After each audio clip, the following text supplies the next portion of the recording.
And yeah, you haven't aged a bloody day. Why is that? It's retirement. It's retirement. Oh yeah. That's Well, I what think it about is. doing that from time to time. Yeah. Yeah, yeah, yeah. Brilliant. Oh, there Great. we go. Yeah, Yeah. good. Well, it's so nice to see you. It's brilliant. And we're doing the podcast, but we ought to probably, after the formal start, talk about the big hole that you're in. Yes. And I Bit of a don't know bugger. whether how much you want to mention that, but that is the framing condition that is kind of dominant. So, do you think we should just talk about that to begin with? I would be very happy to because there's a sort of sense now of urgency, which there wasn't before. Yeah, yeah, And there's a sort of, is there anything I can do in the last whatever that I really need to do before I drop off the perch? Yeah. yeah. Okay. I'm Well, very positive about it all. I mean, as you may recall, Diane died 30 years ago of metastatic cancer. And so I know the procedure more or less. It's a bit more sophisticated these days, but yeah, it is what it is, right? yeah, it is. It is. And I loved your letter that you sent out to people. I think that your main contacts, that was just kind of full of laughter and reflection and such a nice kind of tone, actually, which I think says everything about you, actually. It's not, But it's yeah. I mean, it was interesting, and that one of my children said, "Would you please write an autobiography?" And I said, "No, I don't really want to do that." And then my son said, "Why don't you tell those funny stories you keep telling about all the things that happened to you while you were overseas?" And I said, "Well, I could actually combine the two. I could sort of have a chronological events of funny events, but have a theme. What's the theme about all of this?" And it is exactly what you've said. That humor really does make such a huge difference. And when Diane was really, really ill, and I said to her, "Do you have a sort of any special requests?" She said, "Yes, two. One, would you please stop saying that I'm living with cancer? I'm not. I'm dying from cancer. Would you please understand that?" Yes, okay. And secondly, she said, "I want to surround myself solely by clever, funny people." And I thought, that's what I'm going to do. I'm going to find all my funny, clever friends. And a psychologist said to me when I was first diagnosed, she said, "The thing is, just send out a message to 5 or 10 people, who you really like." And that's become 35, each one send one I get. So, "Oh, I heard your news." it kind of rolls outwards, Exactly. doesn't it? Yeah. Exactly. I mean, some of the sad ones is one guy, an English guy actually, who said to me, "I actually don't know any funny stories." And I thought, "Isn't that a sad indictment?" And he was serious. Oh, Well, I oh, think he was serious. yeah. Maybe that was a joke.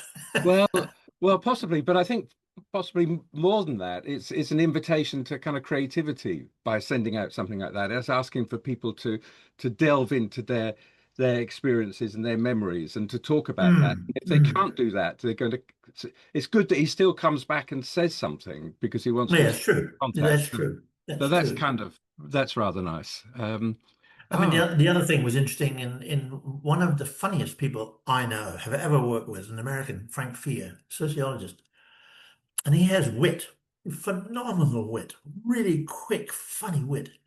And he wrote back and said, "I'm sorry, I actually don't know any funny stories." And I wrote back to him and said, "No, you don't. You don't need to. You have this phenomenal talent of wit. For you to tell a funny story would be a farce. That's not your talent." yes, To give an example of his wit, we were in a restaurant. I hadn't known him for all that long. We were in a restaurant, and the wait person, as they call them over there, came up and said, "Can I help you?" And Frank said, "Yes, you can." He said, "Look, I've just come out of jail after 20 years." And the poor guy had no idea what to do. brilliant. He said it with all seriousness like that. Yeah, Yeah. well, he said it with the sense of, I don't know what's in the modern menus. Oh God. Oh, how I about love that? that wit. I just, Yeah, yeah, fantastic. uh, Well, it's all we can do really when the body starts to fail. It's all yeah, we can do is connect with people and use words. tell Yeah, story, engage with yeah, people, try not to let the big thing get you down, get us yeah, down, get everybody yeah, down. yeah. And it's a really difficult passage because we haven't had any practice at it. Well, You just as I say, you, I don't. If I hadn't been through it with Diane, I would be very different. So I know the phases at least. I don't know the speed or whatever, but I know the phases. I know that I'm in phase two, which is it's now untreatable. Phase three is when I really start to get sick, and phase four is assisted dying, and I'm doing all that. So, mm, Yeah, yeah, exactly. All right, let's kind of come to that. Just a formal welcome then to the podcast, Richard Bawden. Real pleasure to have you on. Now I'm going to embarrass you a little bit by saying, for listeners and viewers, you're going to hear from one of the greatest ever agricultural leaders and educators, and I you've really am shaped deeply and embarrassed by that. Will you influenced. stop, please? Yeah, well, let me just say this. I shaped and influenced a lot of people, a mentor to me as well when we first met in the 80s, late 80s, In India. it's round Mm, about then. Um, mm. and you also had this capacity, and we'll come to Hawkesbury in a bit, to bring out the wardens of the old empire. They come out with big sticks and that's usually a sign that something is working when they get frustrated and want to hit back. So Right. we'll talk a little bit about that. But Well, that, as viewers and listeners will have gathered, you are you are dealing with cancer. It is metastasizing. It's evolving faster than the treatment. You yeah, said not to put too dramatic a point on it. The bloody thing is not only incurable, but now it's untreatable as well. So I was yeah. looking this morning. I was listening to some traditional folk music this morning because I was thinking, can you Ah, make a link back to your origins in Cornwall? And there's a famous series of songs around something called Wild Mountain Time, but also right. Go Lassie Go, which people may have heard of, and a recent variation on it called The Moon Shines Bright by Sam Lee. And it goes something like this, just four lines. Oh, the summertime has come and the trees are sweetly blooming. Will you go, lassie, go, and we'll all go together. And I thought, Yeah. we'll go together with you, Richard, full of Thank you. laughter That's and the lovely smiles. thing. So, So well, I trained as a singer, as you might not know, I didn't know that. and and at one stage, I sang Cornish shanties. And the one that I remember, which was the most stupid one ever, was going up Camborne Hill, coming down, going up Camborne Hill, coming down. You thought, what a senseless. What happens when you get down? Right, right. We You're climb up going up again. So, again. yeah, yeah, Sisyphus. yeah, exactly. Well, maybe that's a good link to the kind of theme of the podcast and wider than this is that we're in a big hole, Yeah, climate, nature hole, absolutely we economy, are. political, all of that kind of stuff, and we don't know how to get out. We No, haven't done this before, and it's going to need the no. greatest of ingenuity and courage, actually, I think, to do it. Mm, But the wardens will come out with big sticks as well, yeah, and have so done. yeah, have done exactly. They know how to Mm, do that kind of stuff. So all we can do is draw on a bit of experience. Um, true. do you want to start with a little bit about kind of early years in Cornwall? Just tell us a bit about growing up on a small mixed farm, well, 100-hectare mixed farm, if I've got Yeah, my data right, the Cornish culture you of have indeed. storytelling, art, Well, song, as you interesting. mentioned. Well, I remember yes, when we did meet, and I started to follow your literature, and I remember your book way back on regenerative agriculture, and I thought I remember well the tension that I felt when I went to university to study agriculture. How within the first maybe 6 months, I realized that the more I studied agriculture, and the theme of my degree was this was just after the war in the 50s. England has to be more productive. In fact, its food is secure. We need to be food secure. And I looked at our family farm and said, there's no way we're going to be able to do that. We can't increase productivity. We've got these 24 different economic activities. None of them are capable of actually really being large enough to be productive. And so I really sort of saw, as I was learning and being clever, the end of a way of life for people in the West Country. That sort of do you remember that line that showed the difference between English West and English East? The Tees X line from the River Right. Tees to the Yeah. River Exe. So everything on the right, which includes you over there in Essex and Sussex and all those nice pieces, Norfolk, and then there's sort of Cornwall, Devon, Wales, which are really not very productive and never can be, never will be. So yeah, and of course it was during the war. So the first 6 years of my life was at war, and unfortunately, our farm was on this side of the river of Cornwall, with Plymouth on the other side, which was one of the two cities that was flame bombed completely, literally burnt to shreds. Now I was actually 6 when the war ended, but when I started to go to primary school, 4 if occasionally a plane would go over or 2 planes would go over, and my father would throw me into a hedge, and what was that for? So there was a sense of that. And then when I got to grammar school, I went to school in Plymouth as a day boy at a boarding school, and I just walked, caught the bus, whatever, through a burnt city. It was just extraordinary. Yeah, Yeah. so, and if ever there was a reason for optimism, it was that we actually got through that. Millions and millions, tens of millions died, but we got through it. And it was in part because the sort of, and I'd like to keep this as a theme of what I'm saying in terms of that comment that I'm on about simplicity on the other side of complexity. And the thing with the war, like too many other things now, is that everybody's looking at complexity if it was a sum of simplicities, which of course it isn't.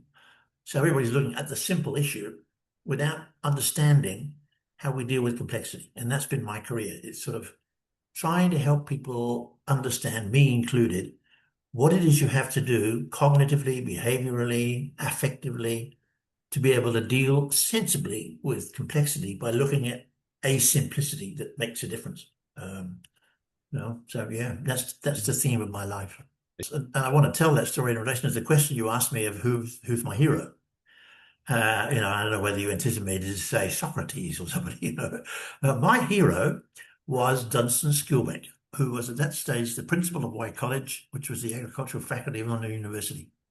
Yes. And it's an absolutely true story. As I was walking across the quad, this voice came up from somewhere. Nicky, where are you going? I said, what? He said, it's the principal. Where are you going? I said, I'm going to help a friend with his harvest. He said, no, you fool, in life. Where are you going in life? I said, I haven't really thought. I'm 21, I haven't got to that yet. I He haven't got said, an answer yet. Yeah. that's right. He said, you like sheep, don't you? I said, well, sure, I like them. I've been around them for a long time. And I did my honours thesis on sheep. Yes. He said, Australia. By God, they got a lot of sheep in Australia. He said, I think you should go and do a higher degree on sheep in Australia. And that's how I came to Australia. I got a Wow. scholarship to study parasitology and sheep in University of Queensland. Yeah. How amazing. Well, what a lovely story about Wye College. I mean, it is no more. It was Uh, kind of swallowed up by a larger, very yeah, large university in London, and then mainly which for the then killed last, it. Yeah. yeah, and took away the kind. And Yeah. that kind of loss of agricultural colleges has happened across the Mhm. UK. But that's Across the that's world. yeah, Across across the the world. world. Yeah. Yeah, that kind of insight of a leader who's also going to kind of prompt you with a little bit of a stick. They Where will. where are you going? Well, yeah, Yeah. fabulous. Well, the Well, intermediate step was the fact that he happened to be chairman of the British Commonwealth Scholarship and Fellowship Fund. I didn't know that at the time, so I was bound to get a scholarship. yeah, that was an advantage, definitely, Yeah, especially absolutely. steered you towards sheep. Well, let's jump on a bit then to the, as you've just kind of pointed towards, Hawkesbury Agricultural College in western part of Sydney, and the emergence of soft systems thinking, soft systems methodology, complexity thinking, as you just mentioned, open systems. Um, Tell us a little bit about how that emerged and how you helped that emerge, because I think we all look to you a few other key leaders in all of this as starting a movement, if we can call it that, from the 1980s onwards that was and has been enormously influential about worldviews, Weltanschauung. I think there was the phrase that Beautiful. the German, lovely Absolutely. German word to Yeah, explain this, and how we ourselves are important actors. We're not separated from the thing that we're investigating. exactly. We're a Absolutely central right. part of it, which doesn't Yeah. sound that radical, but actually, holy moly, it proved to be. Well, So it's radical in the sense of root-like, isn't it? I mean, so it's genuinely radical. If you're going to change stuff, in that famous old story, is you don't jump across what do you call it? Big hole in the ground in one step. yeah, In two steps. You really got to, if you're going to do it. And funny enough, I was doing a podcast with a guy called Jim Logan. Do you know him? Tim Logan. I'm sorry, no, Tim. Yeah, no. English guy. Mm, mm, And he asked me why we did what we did. And uh, it's almost an impossible question to answer, isn't it? yeah, But my turning point, I mean, other than Dunstan Skilbeck, which was obviously the first major shift, I never thought about doing what it is I finished up doing. The other thing was I got a wonderful letter out of the blue saying, when I was at University of New England, which was before I went to Hawkesbury, and it was from the UN, FAO, that said, can you be in Uruguay tomorrow? Sort of, standard UN type letter. And so, oh, I think so, yeah, not that Um, far, is it? that's right. I'll give it some thought, yes. Um, anyway, I discovered development. I mean, I was a PhD in parasitology. I knew a fair bit about two particular nematodes. That was it. That was my expertise. Um, but I knew a fair bit about agriculture and the notion of parasitism as a biological phenomenon, not as a disease. I mean, I did my PhD in a vet school, and everybody kept talking about them as disease agents, and I kept saying, no, they're not. I mean, they happen to be just normal beings doing what they do, and it's the way we handle sheep makes them an issue. It's not the parasite. The parasite's just doing what it's always done. Mm, Um, and that didn't go down terribly well in the vet school. But in FAO, it did, surprisingly, in Latin America. But it struck me, hey, we're looking at it in terms of parasites and sheep and cattle and so on. That's not it. No, the it is how do human beings relate to their environment in the environment that I knew as a farm boy, which we looked after, nurtured, regeneratively, I mean, by accident. And then I saw development and I thought, there's much more to it than all of this. Um, and that's really the journey I've been ever since. And when I got back to UNE, I ran for the deanship of the faculty as a senior lecturer and won it by 2 votes. So I had this huge mandate for change. two And of votes will course, do. that was Exactly. not going to happen in a conventional university. So when the Hawkesbury job came up at my interview, I said, look, I would literally accept this on two conditions. One, that it's really going to be radical. It's really going to say, where are we at in rural Australia and what can we do about it? That's the one thing. And I'm not going to do that unless there's a faculty who are prepared to do that. So they gave me 2 trips down to meet with the faculty. And there were at least half a dozen out of the 40 who said, oh God, let's do it. So that's what Fantastic. happened. Fantastic. So and that's already telling us a story about kind of having an idea, but not really knowing what the outcome will be. Um, Exactly. get Exactly.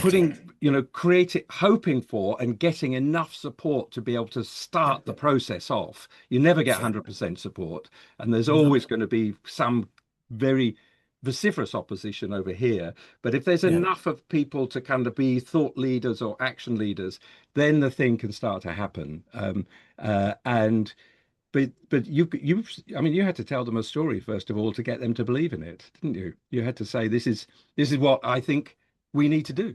In Well, short, I guess that I mean it was the Uruguay story that I told in the context of the stuff we've just been talking about. Where did you come from? Blah blah blah. Um, and the recognition. We look back for the past in those days, the earlier 40 years of what had been happening in Australian rural agriculture, rural Australia, not just agriculture. And what was being seen as rural, as agricultural development, was rural undevelopment. I mean, it was the environment. It was in the 70s and 80s, high use of machinery, high use of chemicals, high use of water, without really thinking too much about it. And because we've got so much space, everybody just keeps, well, we can do that. And then all of a sudden, people woke up and said, whoa, whoa, whoa, whoa, whoa, wait a minute, suicide rates in rural Australia, New South Wales in particular, were, just nobody was talking about that. We were saying, well, it's systemically related. Exactly. If you're desperate and you can't work and you're now using machines instead of people, this is what happens. Yeah. So there's an element there of um, particular moments in time and also technology development. Yep, A couple of generations after new stuff comes in, the wheels literally start to come off, yep, because the thing, whatever it is, doesn't deliver. You could say the same for kind of neoliberal late stage capitalism. It goes on for a good. couple of generations, and Yep. and then the wheels start coming off, as we find ourselves at the moment.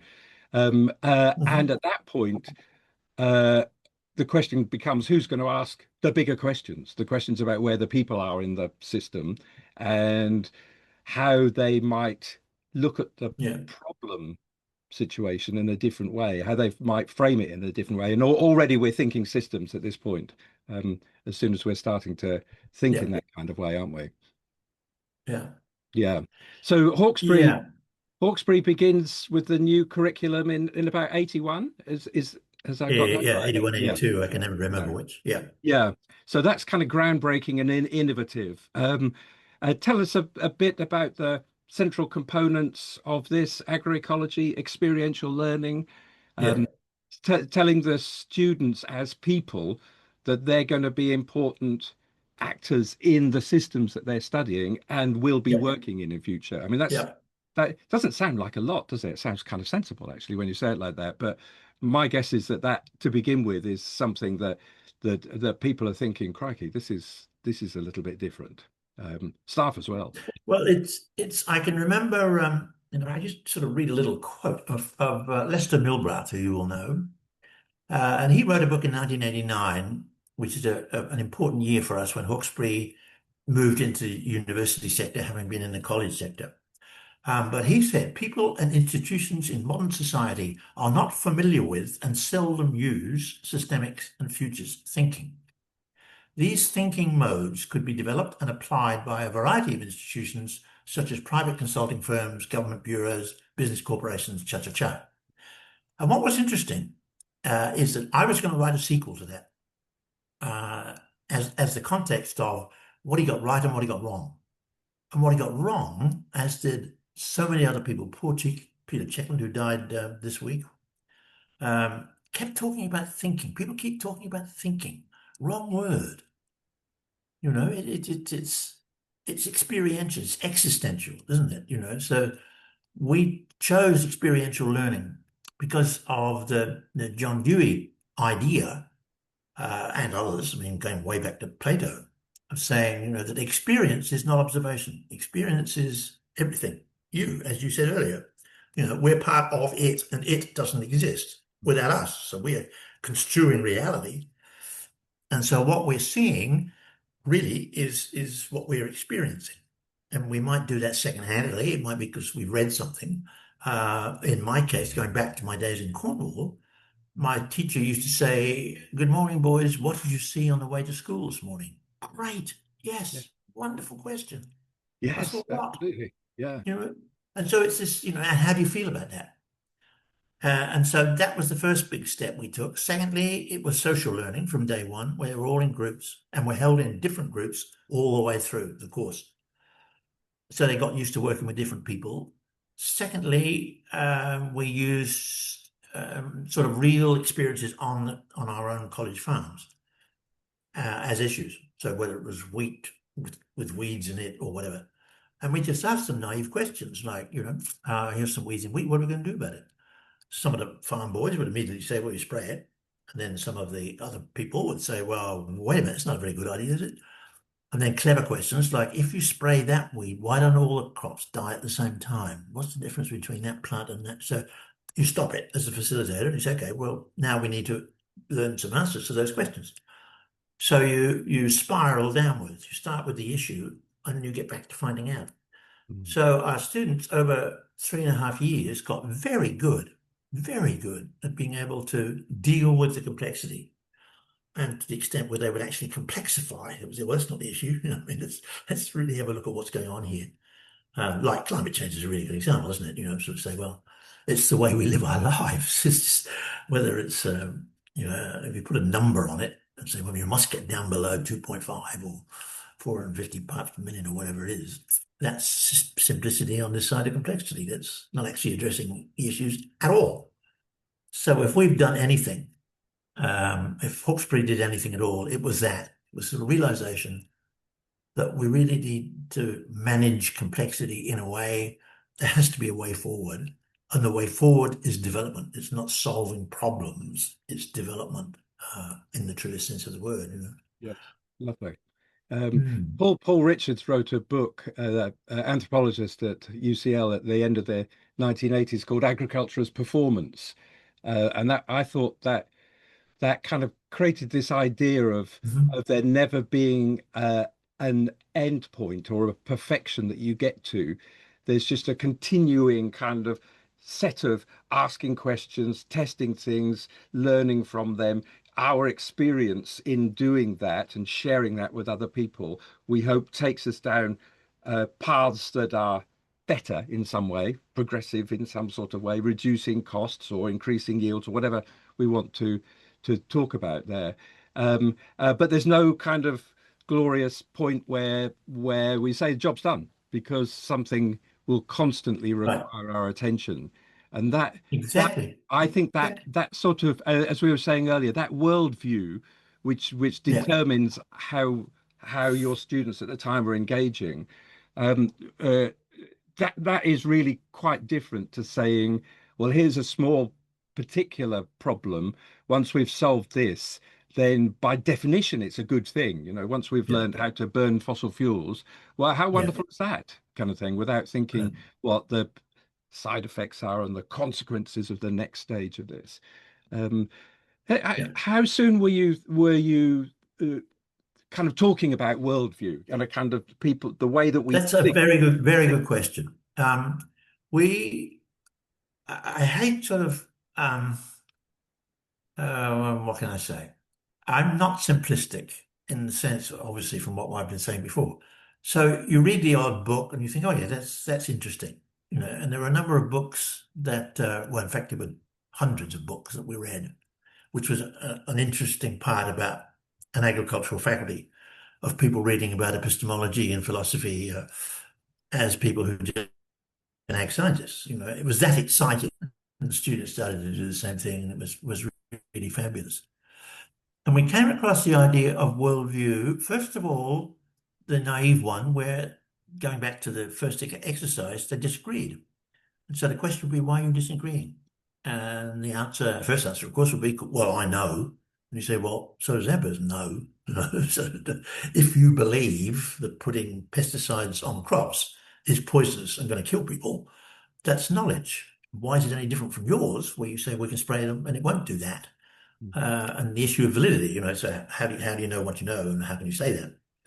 So the idea of, in the end, that there's actually some profound differences here, not differences of opinion or mental or whatever's, it's actually profound views. And and when we got to the stage, helped by a number of philosophers and psychologists who said, let's just look at the idea of worldview from three intersecting sets of what the mind does or the body does, embodied mentality, whatever.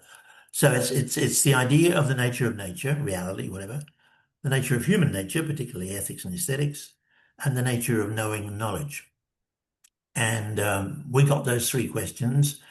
And then Peter Checkland came along and brought forward the idea of learning systems, although he didn't start that. He just had a very useful methodology for doing that, which we said and I think much to his chagrin, that actually his methodology is simply experiential learning. Um, and he wasn't too happy about that for a number of years. But, so the idea of methodology is sold and it becomes a recipe. And I know that Peter always didn't want that to happen, but it did happen, has happened. Yes. Yes. So we were seduced by the idea of learning systems, but we didn't find out a way. We couldn't figure out how you could put into it was a conundrum. How you could have experiential learning and this whole idea of the systems thinking. And then, as I say, we got rid of the idea of thinking, and it's actually more than that. So that what we do in the world is the basis of how we see it, and the seeing is not thinking. I mean, that's part of it. But obviously, it's all to do with these profound beliefs and assumptions that we have about those three factors and others. Yes.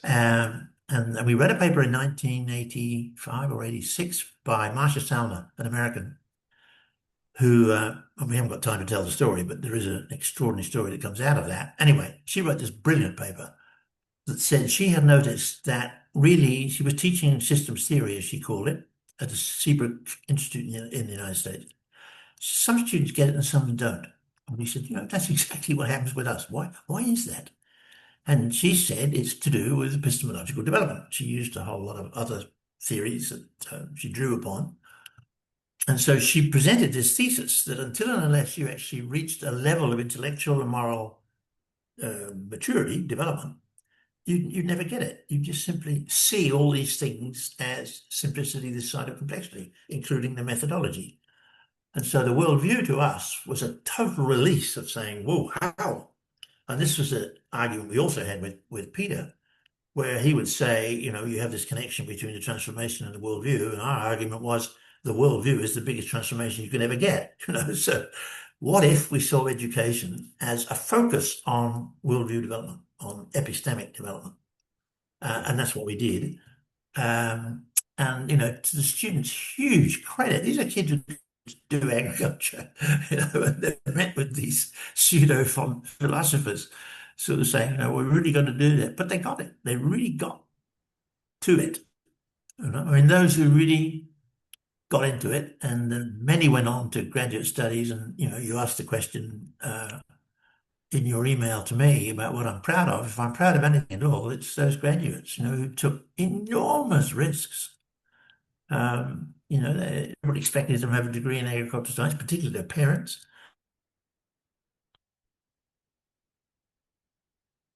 But I know anything about agricultural science and agricultural technology, and I would say, no, that's not what the degree is. The degree is called systems agriculture. It's not agricultural systems, it's systems agriculture. It's the application of ways of knowing, not just thinking. So this whole idea of systems thinking, I sort of get a little rash every time I see it. For God's sake, can't we get beyond that? Because it's not going to help us. Yes. We can think about whatever we want to think about, but that's not what makes us who we are, is it? Yeah. Fantastic, lovely, well, beautifully put. The experience that we had was kind of focusing quite a lot at that time on the differences between words, talking about methods rather than tools, and getting kind of cross when talking about implying things were as simple as tools, instrumental as tools, and thinking about the methodology, as you've said, as the whole kind of system of engagement with the world. And I once counted up the number of places I ran workshops, training workshops in countries largely in the global south, but not entirely, on the kind of participatory inquiry stuff. So the method of inquiry, and it was 42 in total, and in every single one of those, there would be somebody or several somebodies quite early on, probably sitting with their arms crossed and a bit cross about the whole thing, who say, well, that might have worked over there, but it isn't going to work here. They're the odd ones, but we're the correct ones.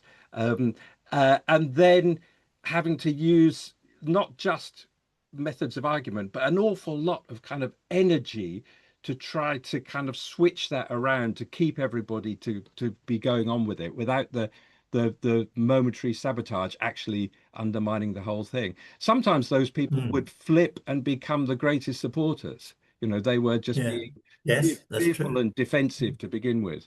And sometimes I would have to go up to people and say, well, look, in the break, it's fine if you leave. You don't have to stay for this course. It's okay. That's right. Um, just take the rest of the week off. In other words, that at a particular time, not everybody's going to get it. And that's that point that you said there are going to be some, yes, get it, and some don't. But those who do become great leaders in all of They this do because indeed. suddenly there's a They sort of do. release, isn't there? Um, well, then some years later, the backlash comes. The Empire Strikes Back. Yeah. And had you gone to Michigan by then, or No, Michigan State? No. no, The no. the the 13 years roughly after. 10 years, 10 years. So we started in 78, and then in 1988, the Labour government said, okay, we're not going to have, as Britain did, not going to be any politics anymore. So we were not allowed anymore to be what we were, which was a college of advanced education, a politic. And so we had a number of choices. One, you could join an existing university, and I left an existing university because it wasn't going to get anywhere. So that wasn't a very good idea. The second one was you were big enough to be able to become a university, and some were big. We were not. We were only 6,000 students by that time, having grown from 1,000 to 6,000. First option. There were two other colleges that we joined with, one way down south of Western Sydney and one in west of Sydney. Um, and so it became University of Western Sydney, as it was now Western Sydney University, yeah. And there were two really good things about that. The first one was we got federal funding for research. The sad thing was that brought then a culture of saying, you're a university, therefore you're a research institution. And we were saying, well, we are a research institution, but our research isn't the way people make sense of complexity. They said, no, you're an agriculturalist, so you've got to do that. In spite of the fact that in 1988, when I was offered a personal chair, and they said what he wanted to be in agriculture, I said, no, systemic development. And the guy said, well, it's meaningless. What do you mean by systemic development? Systems development. Yeah, that's okay. I said, no, it's actually the opposite to that. It's an adjective to development. It's not the thing that we're trying to develop.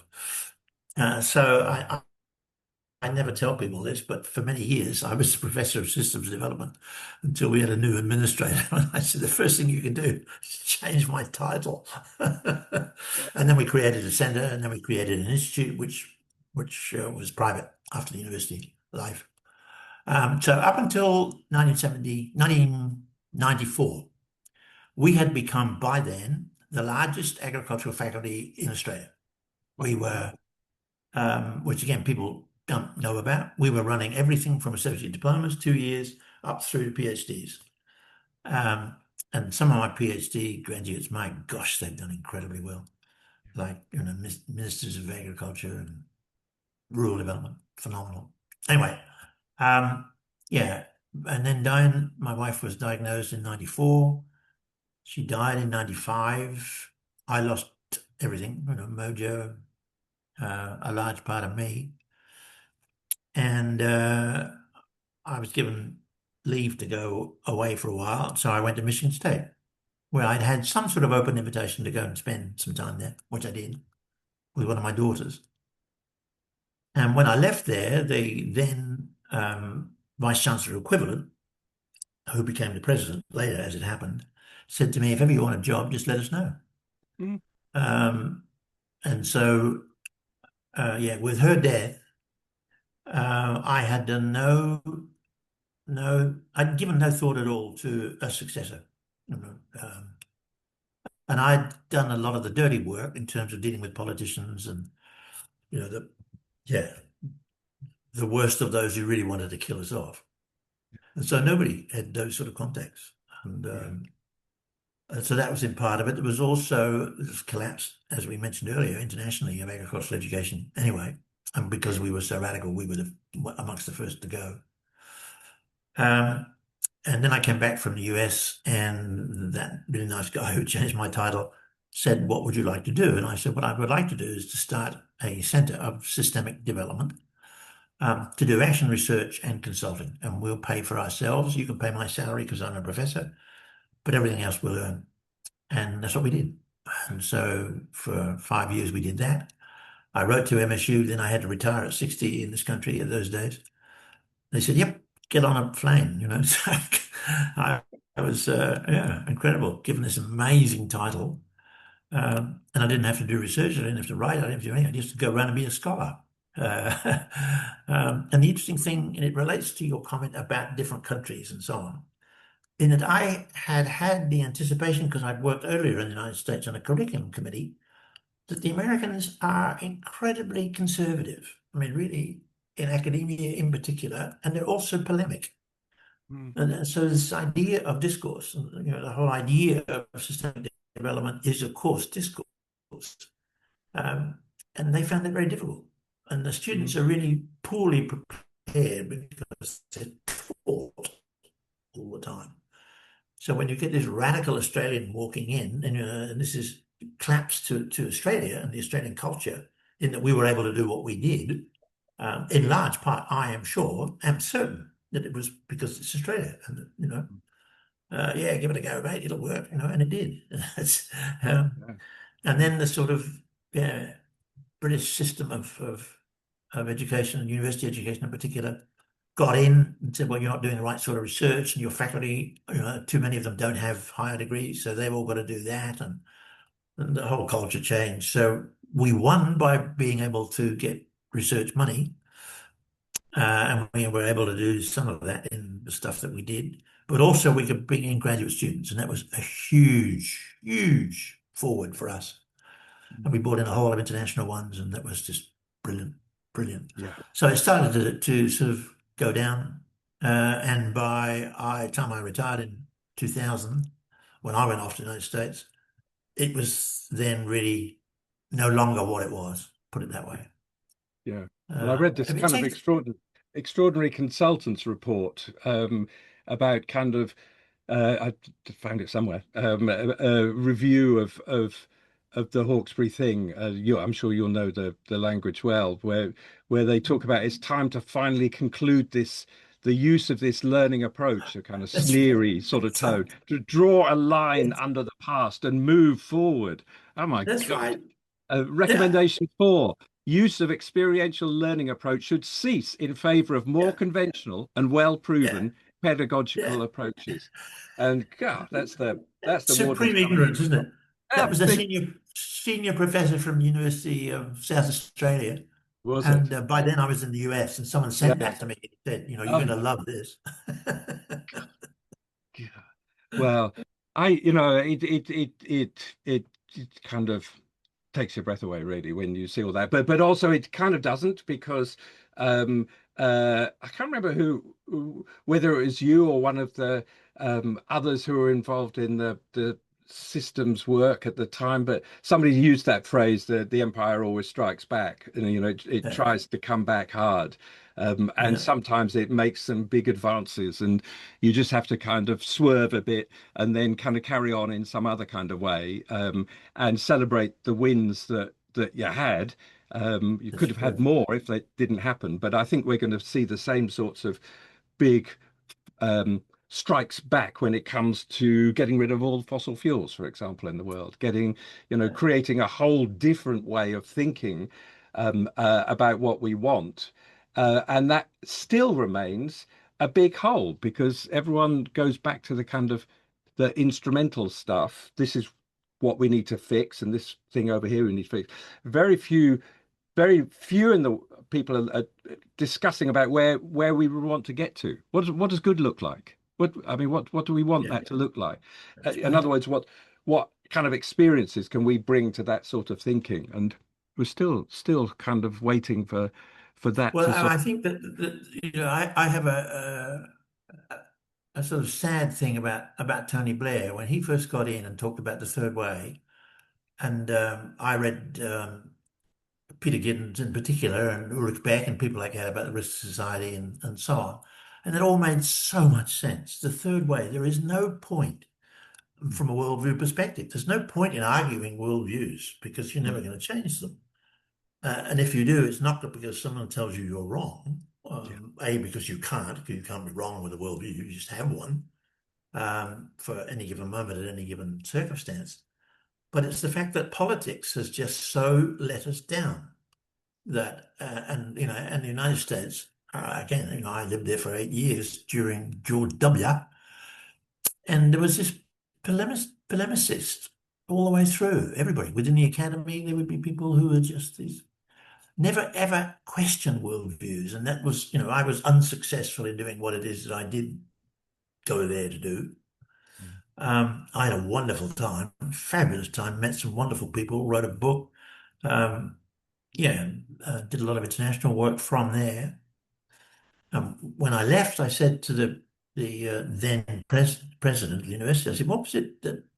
Why did you offer me the job from nowhere?"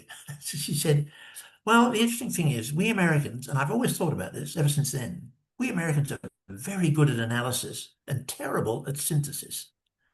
She said, "The interesting thing about you, as portrayed by what you do and how you write and how you speak, is that that's what you do. You synthesize from all sorts of areas.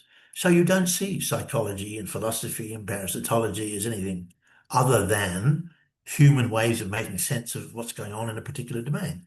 And you brought them together," she said, "and we can't handle that." I said, "No, it's true." And they I can't, mean, so no, there is but no actually third way. she's wise enough to see that. That's kind Yes, of she was. interesting. Yeah, yeah, fantastic.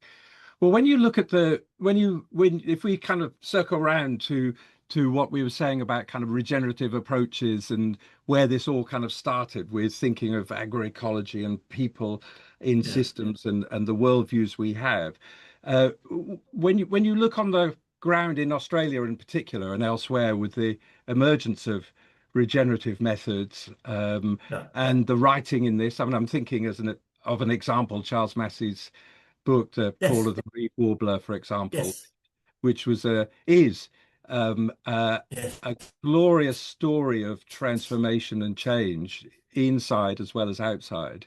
Um, how do you look at that and think, yes, we have kind of we're on the right Yeah. track in certain ways when we're seeing these differences in transformation? He he did he did his PhD at ANU, Australian National University, with someone who had been at Hawkesbury. She wasn't in our team, but she was, as she argued in the podcast I did with her, a huge influence on what she then did. And Charlie, who I tried to get onto a podcast, but I can never get it because he hasn't got any connection on his phone. um, he often says, that the courage he got in doing what it is that he did, because it's so well theorized, and he doesn't actually use the word worldview as I recall, but he says the same thing, that it ain't soil, it ain't stuff, and it ain't even people who are thinking. It's worldviews, that if you really get serious about saying, well, I really want to be regenerative, what would I need to do? And we of course did that on our family farm by accident, because there were no pesticides, there was no uh, chemical fertilizers or whatever.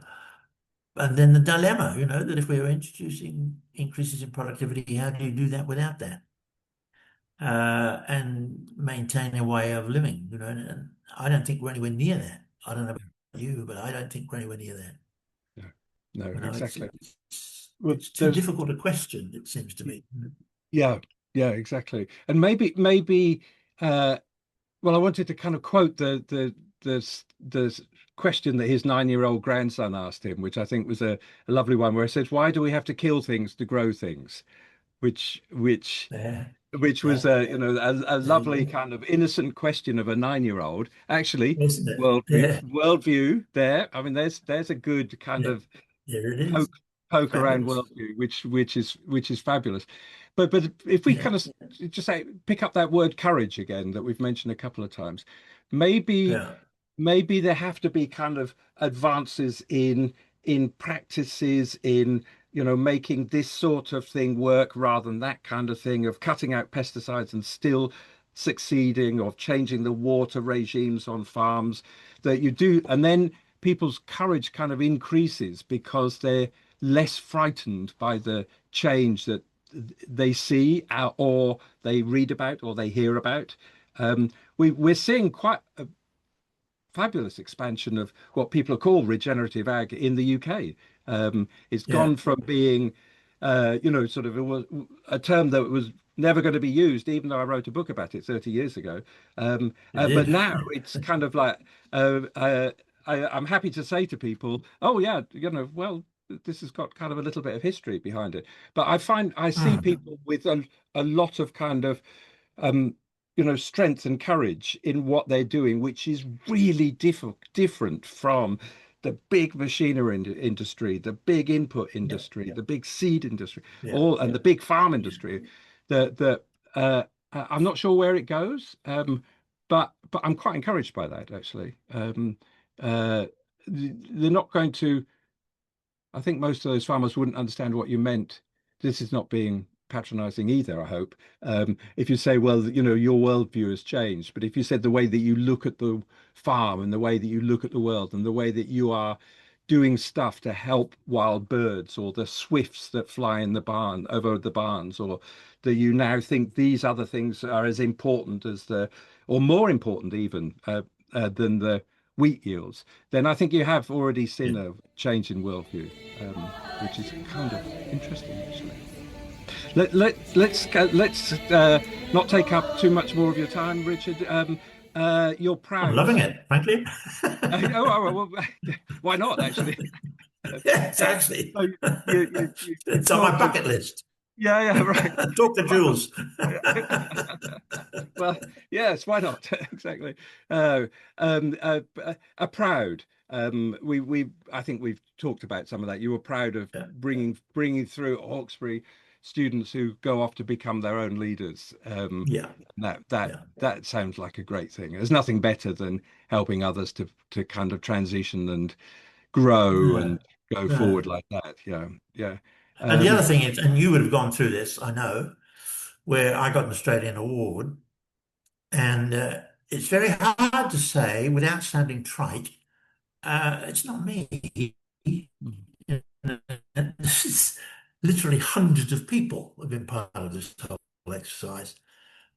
All I've done really is provide license for people to be people, to sort of do stuff and come up with ideas. And whilst I'm the senior, it's almost invariably a group, and it's almost also invariably the Hawkesbury story. It's not the Bawden story, it's the Hawkesbury story.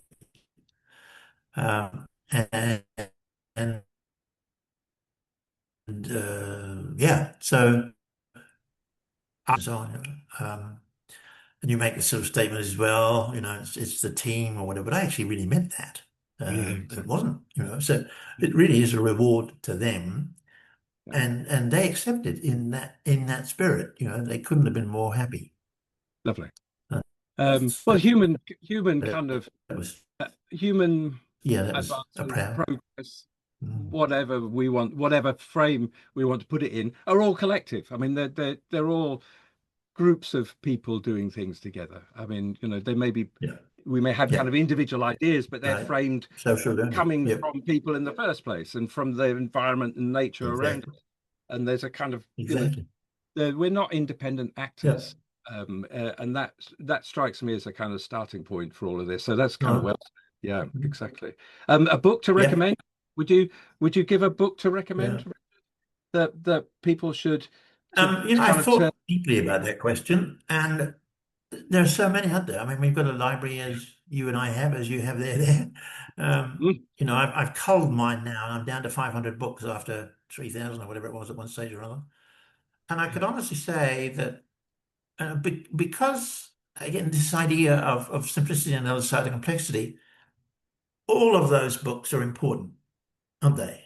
So it's genuinely a library in that sense of the word. mm, So if mm. someone, says, well, I mean, I've got a few here left.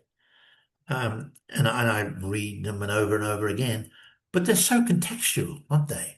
Mm. You know, books are, yeah, literally contextual. So you read something that uh, connects with what it is you're working on at any given moment, and you think, yeah, yeah, I'll try that. That's a really Yeah, good idea. yeah, exactly. Um, Yeah. I guess in terms of the book that's optimistic, it is Milbrath, um, because it was 1989, as I recall. It was 1989. And he says the undertitle is Learning Our Way Out. Yes. Now, Yeah. learning our way forward would have been better, but the Yeah. emphasis on learning, Yes. and then those comments that I made about systemics and futures, which is precisely what we did in our consulting. I mean, we merged systems and systemics together. Um, and yeah, for years ran a consultancy on that. But you never, I don't know how you ever felt about your consultancies, but you always get the sense it's going to be put up on a shelf somewhere, and no matter Yeah. how excited you get, or whatever. And the other comment I was going to make when you made those comments about the countries that the 42 countries or whatever, I found that working in polylinguistic countries, it's so much easier because people are used to the idea in that you can say things in one language like Weltanschauung, which you can't actually say in any other language, or I mean, it's just simpatico in Spanish. You can't translate that particularly well, and so on. And there's some of those extraordinary compound nouns in German. Mm. Uh, and so working in places like Mozambique, where I've worked quite extensively, South Africa, um, where English isn't like it is in Europe, another dominant language. So you speak Danish and English.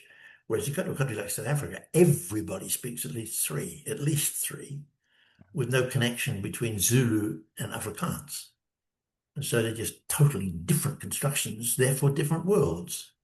Yeah. And that's my experience. And that one of the things that I found disappointing about Australia is, speak Australian. You don't speak to Mm. Spanish or Mm. Afghan or whatever in a bus. Mm.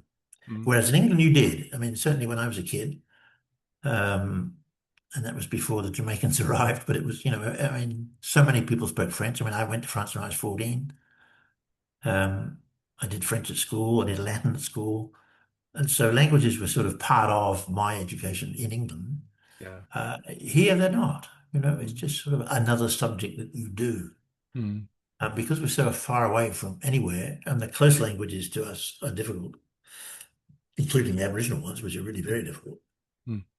But I mean, Bahasa is reasonably simple, but it's not sort of, well, I mean, you can't use it in too many other places beyond about Southeast Asia. So for me, language is incredibly important, and metaphor and all those other things Mm. together. And so this worldview is so much more than thinking. And, we just got to get beyond that. Just get rid of Yes. that wretched word. Yeah, yeah, exactly. Well, I love that thought that started this, learning our way out. Yeah, Yeah, that's what we've got to do because we yeah, haven't done this before. no, Um, no, and we've got kind of one big shot at this, really. that's We right. can't put it off. We Yeah. can't just kind of let the bads accumulate because they're already a major problem. A top action? Dare you make a recommendation? What should people do at this stage?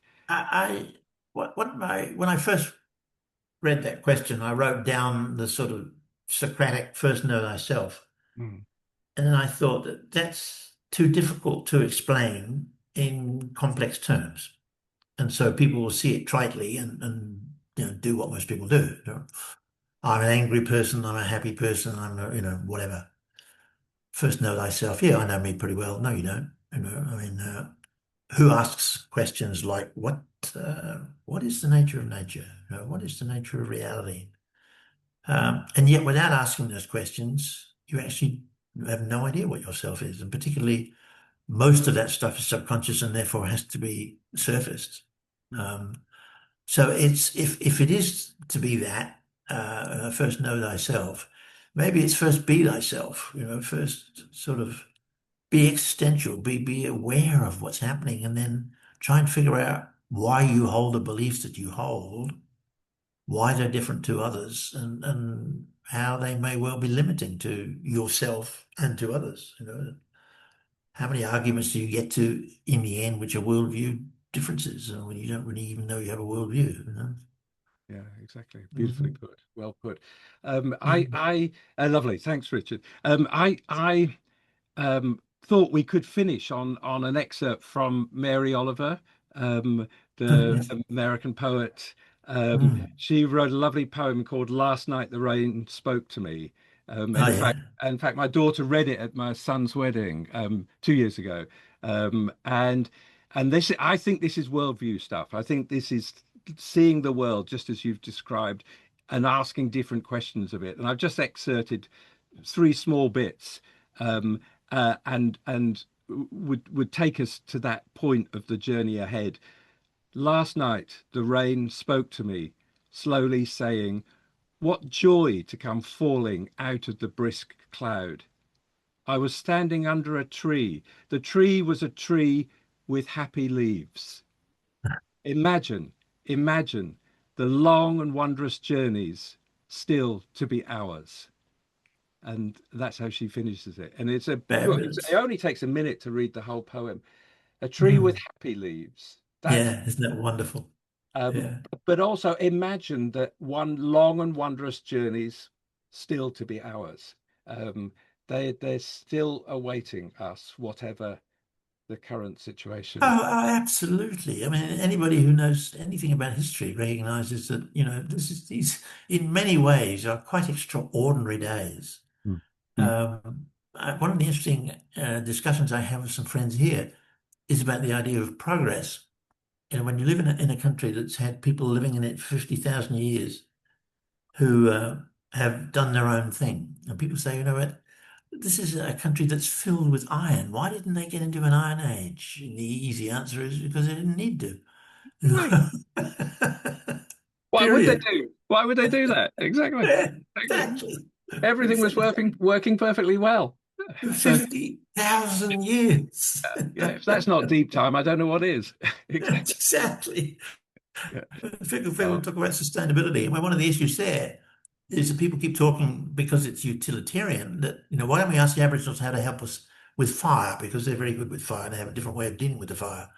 And I say, that is the greatest insulting thing I can think of. You sort of come up to me and say, how do you clip your toenails? Because you do it differently to me, so that would be really good. And I say, well, actually, there's a lot more to me than my toenails. yeah. And then this issue of people keep talking about indigenous knowledge, that's not clever. Everybody gets an indigenous knowledge if you long around long enough. Eat Mm, that red thing and you'll die. Oh, God, no, we won't eat that one anymore. He mm, just died. mm. Uh, the idea of way of knowing. So it goes back to worldview. And if you have a different ontology, a different epistemology, different axiom, a different set of values or whatever, then your language is frames that, doesn't it? So it's when you say something like a rock and I are related, we can't possibly understand that from our particular epistemology or ontology, Yeah. ontoepistemology to make it easier. Um, and people keep talking about it here, like you said, it's the wrong thing. Just how do Aboriginals know? And I've worked with a number of Aboriginal people who are absolutely delightful. And one of the things I would say at the end is, one of them in particular is you're having a conversation with you and a bird will fly by and he suddenly starts a conversation with the bird. And it's not a joke. It's the Yes. bird's no less important than you are. Yeah, yeah. And the bird happens to, it's the happy leaves of the tree. There's a Yeah. happy bird going by. And, Of course, beautiful. you're going to greet it and say hello. And exactly, Yes, of course. and mark its passage. Yeah, lovely. So that's the good news. I think that if we can actually start to see, well, again, it's worldview, to actually understand Indigenous peoples have ways of knowing. And I go back to dance and music, and my background in music, where I could express myself, presentational knowledge, as they say, in ways when I sang that I couldn't when I spoke. So that, back in those days, if you could break into a song where, or like, you love, for instance, I mean, I love Italian opera, but I don't speak very good Italian. So most of the time I don't understand what's being Mm. said. And I don't want to understand what's being said. I'm there watching this existential thing happening around me. Happy people. I mean, they Yeah, might not be happy people, but they're expressing happiness yeah, like the leaves, and I just adore it. Yeah. fantastic. Well, Richard, thank you very much indeed. It's great that you came on in the evening at your end. Uh, good, good luck for the next little bit. Long Thank you very bit. much. Long Yeah, bit, yeah, long bit. I'm yeah. taking the long Next view. Yeah.